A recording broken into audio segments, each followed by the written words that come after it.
शंकराचार्य मत सामना को आसी प्रतिक्रिया से रखिंट पुरी में विकास नारे बोबाल मचा जाउछि पवित्र भूमिर अस्तित्व एवं आदर्शर विलोपर मार्ग प्रशस्तीकरण करा विकास पक्षर बोली शंकराचार्य कहते किंतु तीर्थस्थलीर आदर्श और अस्तित्व विलोप हो जाऊ ता सपक्षे आम आदौ नुहे।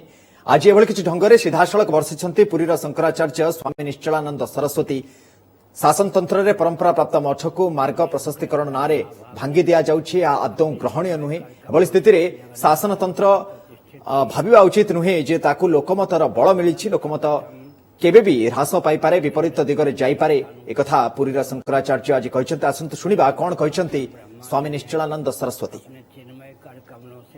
पुरी में विकास के नाम पर जो बवाल मचाया जा रहा है उससे इस पवित्र भूमि के अस्तित्व और आदर्श के विलोप का मार्ग ही प्रशस्त हो रहा है। शासन तंत्र का यह दायित्व है कि तीर्थ को भोगस्थली का रूप प्रदान न करे, सुरा सुंदरी का केंद्र न बनावे। हम विकास के पक्षधर हैं, परंतु तीर्थों के अस्तित्व और आदर्श विकास के नाम पर विलुप्त हो जाएं, इसके पक्षधर नहीं हैं। शासन तंत्र ने परंपरा प्राप्त मठों को मार्ग के प्रशस्त करने के नाम पर तोड़ दिया। देवी देवता के स्थान भी विलुप्त कर दिए गए और यह क्रम चल ही रहा है। ऐसी स्थिति में शासन तंत्र यह न सोचे कि उसे लोकमत का बल प्राप्त है। लोकमत कभी भी विपरीत हो सकता है।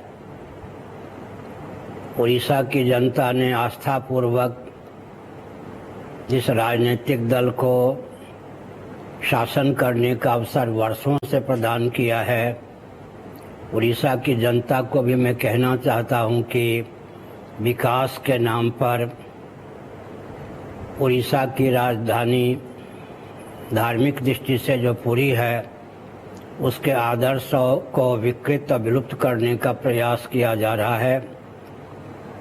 साथ ही साथ यह भी समझना चाहिए कि भगवान जगन्नाथ तो पूरे विश्व के नाथ हैं। यहाँ विधिवत आदि शंकराचार्य के चिन्मय कर कमलों से पुनः प्रतिष्ठित हैं। सर्वप्रथम इंद्रद्युम्न जी के अनुरोध पर हिरण्यगर्भात्मक ब्रह्मा जी ने अपने चिन्मय कर कमलों से दारु ब्रह्म से जगन्नाथ आदि को प्रतिष्ठित किया था। उनकी परंपरा में ही हम शंकराचार्य हैं। साथ ही साथ कालांतर में भगवत पाद आदि शंकराचार्य महाभाग ने अपने चिन्मय कर कमलों से श्री जगन्नाथ आदि को प्रतिष्ठित किया। जल स्थल नभ में जो व्यापक परमात्मा तत्व है उसे अर्चा विग्रह के माध्यम से व्यक्त किया जाता है।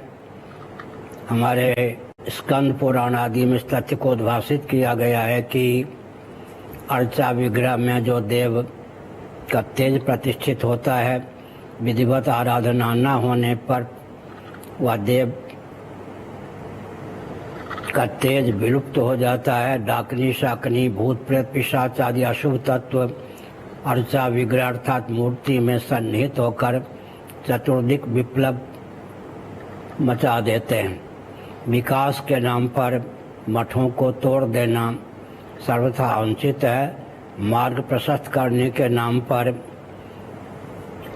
एक प्रकार से प्रदर्शनी का स्थल बना देना और पिकनिक का केंद्र बना देना उचित नहीं है। तपस्थली को भोगस्थली और सुरा सुंदरी का रूप प्रदान करना कथमक उचित नहीं है। समुद्र के तट पर देखें तो तपस्थली है, वो तो सुरा सुंदरी का केंद्र बन ही गया है। श्री मंदिर में भी शराब के बोतल की पहुंच है ही। अब विकास के नाम पर मार्ग को प्रशस्त करने के नाम पर जो अभियान चल रहा है उससे भी देवी देवता कुपित होंगे और देवी देवता के कुपित होने पर पूरे उड़ीसा को संकट झेलना पड़ेगा। शासन तंत्र किसी प्रकार उन्माद का परिचय न दे।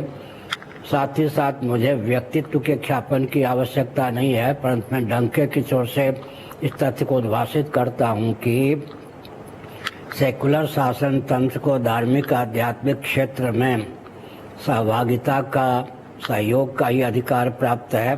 कोई निर्णय लेकर अपनी ओर से क्रियान्वित करने का अधिकार प्राप्त नहीं है। माननीय श्री मुख्यमंत्री इस बात को ध्यान दें और भारत के प्रधानमंत्री भी इस बात को ध्यान दें कि पुरी को जिस ढंग से विकास के नाम पर विकृत किया जा रहा है, मार्ग प्रशस्त के नाम पर, उचित नहीं है। शासन तंत्र अपनी योजना को निरस्त करे और देवी देवताओं के संस्थान जो टूट गए हैं उसके प्रति खेद प्रकट करे। भविष्य में इस प्रकार का दुस्साहसपूर्ण कदम न उठावे।